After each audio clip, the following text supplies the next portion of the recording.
नहीं, दो बातें आई। मतलब लाभ पूजार्थ यत्न जो है उसका क्या है कि उपधर्मत्व भी है और देवलकत्व आदि से और भी ग्रहण है।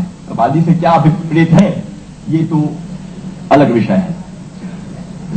इन सब से व्यतिरिक्त अनिषिद्ध प्रकार से मैं इसलिए भी इस बात को कल आपको मैंने मेरा रेखांकन कराना तो मेरे ऊपर जूते पड़ गए, लेकिन मैंने रेखांकन इसलिए करवाया था कि हकीकत में अनिषिद्ध है ये प्रकार, निषिद्ध नहीं है, जबकि उसमें उस अंश में निषिद्ध लिखा हुआ है।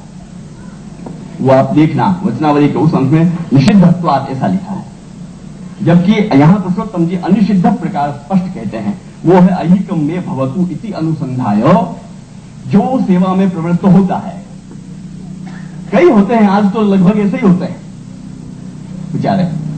तो तादृशश्चेत कृष्णम भजेत, ऐसा होकर यदि भगवत भजन करता है, वो इसीलिए करता है कि आप लोग कहीं सारू થઈ ગયા, दुख मटे ने बो हैरान दुखना दारिया થઈ ગયા, प्राण तदा सर्वथा क्लिष्टो भवति, वो अति जघन्य अधिकारी है सेवा का, सेवा मार्ग में भी, और सर्वथा क्लिष्टो भवति भगवत प्रियाचार्य मार्गस्थत्वेन, किंतु सुनने की चीज है, भगवत प्रियाचार्य आचार्य मार्गस्थत्वेन तदुपरि कृपया यस्य अनुग्रहम् इच्छामि हरिष्ये तद्धनं शनैः इति न्यायेन वा तन्मौढ्येन दुराग्रहादिना भगवद उपेक्षायां दृष्टाभ्यां वा सर्वैः प्रकारैः लोकत एव क्लेशं प्राप्नोति। वो तो प्राप्त करेगा ही, ये तो सीधी बात है। तत्र आद्यस्तु क्लिष्टोपि, अब इसमें भी दो बात, इसमें भी दो है, इन जघनतम में भी दो बात बताई गई है। आद्यस्तु क्लिष्टोपि लोकाद विरज्य चेत भजेत कृष्णम तदा उत्तर न्यायेन सर्व प्रकारैः लोको बाह्य आंतरश्च नश्यति। वो पहला, लोकार्थी चेत भजेत कृष्णम क्लिष्टो भवति सर्वथा। और दूसरा, क्लिष्टोपि चेत भजेत कृष्णम लोको नश्यति सर्वथा। ततो मत्परैः कृतमैति, कैसे जरा सा आप ठीक है ना? મારી સમજ આ બાબતમાં એવી છે જરૂર કે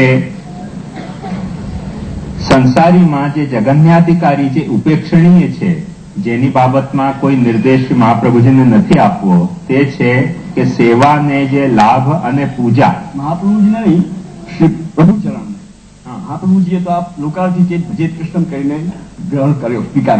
હા તો ક્ષમા કરી, સાચી વાત। તો જે લાભ પૂજાર્થ પ્રયત્ન, લાભ અને પૂજાના માટે જે સેવા કરી રહ્યો છે કે મને કંઈક આ સેવાથી લાભ મળે અથવા મારી ખ્યાતિ વધે, એવા હેતુથી જે સેવા કરી રહ્યો છે તે ઉપધર્મ છે, એટલે પાખંડ છે અને દેવલખ બનાવે છે, એવું પણ છે। એટલે ખાસ ધ્યાનમાં રાખજો કે ભાવ પ્રતિષ્ઠા જેની સ્વરૂપની થઈ હોય તે સ્વરૂપની પણ લાભ અથવા પૂજા માટે જો સેવા કરવામાં આવે તો સેવા કરતા દેવલક થઈ રહ્યો છે, એવો શ્રી પુરુષોત્તમજીનો અભિપ્રાય। ધર્મત્વ આવી ગયો। હા, અને આ નિષિદ્ધ છે, અને એ સંપાદક હોવાથી એની તો ચર્ચા જ ન કરવી જોઈએ। એટલે આ જે કોટી છે તે નિષિદ્ધ કોટી છે કઈ, અને જે ઐહિકમ ને ભવતું એટલે સેવાને આજીવિકા માટે, લાભ અને પૂજાની આજીવિકા માટે નથી વાપરતો, પણ લૌકિક વિષયોમાં આસક્તિ છે કે ભગવાન, જેમ હરિરાયજીએ બહુ સુંદર સરખી રીતે એનો અર્થ કર્યો કે સેવા હું કરી રહ્યો છું અને ભગવાન મારું ભલું કરે, એવી જેને એ ભાવના છે તે માણસને, તેવા અધિકારીને અહીંયા લોકાર્થી કહેવામાં આવી રહ્યું છે, અને તેને અહીંયા જગન્યાધિકારી કહેવામાં આવી રહ્યું છે, નહીં કે દેવલકને અહીંયા જગન્યાધિકારી। એ સ્થિતિ નોટ કરી લેના, એ સ્થિતિમાં જે મારી શંકા છે તે એ છે કે સેવાને જે આજીવિકાર્થ કરી રહ્યો છે તે દેવલક એટલે નિષિદ્ધ પ્રકારનો જગન્યાધિકારી છે કે નહીં। एक क्षण उसमें आजीविका पद आया नहीं है, इसका अर्थ यह है कि शायद आप आदि पद से आजीविका ले रहे हैं। नहीं, देवलकની પરિભાષા જેમ કરવામાં આવી છે, દેવ પુરુષોત્તમજીએ દ્રવ્ય શુદ્ધિમાં કરી છે કે વિસ્તારથી વત્સરત્રયમ સવૈ દેવલકો નામ હવ્ય शुद्ध। ये बात सही है। अब उसमें क्या है कि विद्यार्थी वत्सरत्रयम 3 वर्ष तक जब वो पैसा पगार लेकर या पैसा लेकर पैसे के लिए या पैसा का आर्थी बनकर सेवा करता रहे, तब उसमें देवलकत्व प्रवेश करता है। 3 વર્ષ ऐसा मैं समझाऊं। 3 વર્ષ સુધી માફ કરવા જોઈએ દરેકને.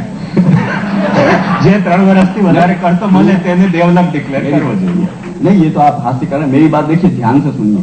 मैंने 3 वर्ष तक इसलिए कहा कि जो इससे बीच की परिस्थिति में अर्थात परिधि में अवधि में गलती से किसी से हुआ भी हो तो हो जाने से वो सीधा देवलक नहीं बन जाता। इतना सा ध्यान दिलाने के लिए बस।